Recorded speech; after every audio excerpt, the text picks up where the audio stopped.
Before regression, our best guess for every value of y is just its mean. In this video, we will try to evaluate the variation in actual values of y around its mean. We can measure the total variation in actual values of the dependent variable y around their mean using total square deviations, which is the summation of yi minus y bar whole square. It is also called as total sum of squares or TSS. It should be noted that TSS tells us the variation of y values around their mean and is not variance, as variance tells us the average square deviations and is normalized by dividing by the number of observations. In econometrics, we try to understand how much of this total square deviations can be explained by the fitted regression line and how much of it remains unexplained by the regression model.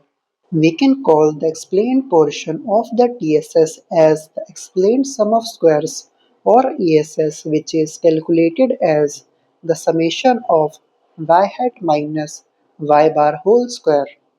Here y hat is the predicted value obtained from regression model and y bar is the mean of actual values of y. It tells us how much variation from the mean is explained by our regression model. The remaining unexplained variation is called the residual sum of squares, which is calculated using residuals as the summation of yi minus y hat whole square. Here yi is the actual value of y and y hat is the predicted value obtained from the regression model. The variation from the mean that remains unexplained by the model is captured indirectly through RSS.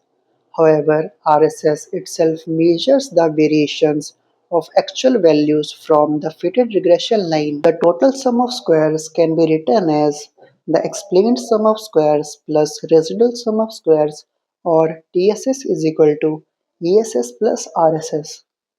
ESS can also be written as beta 1 hat square multiplied by summation of x minus x bar whole square. We will derive it in the next video. Follow for upcoming videos.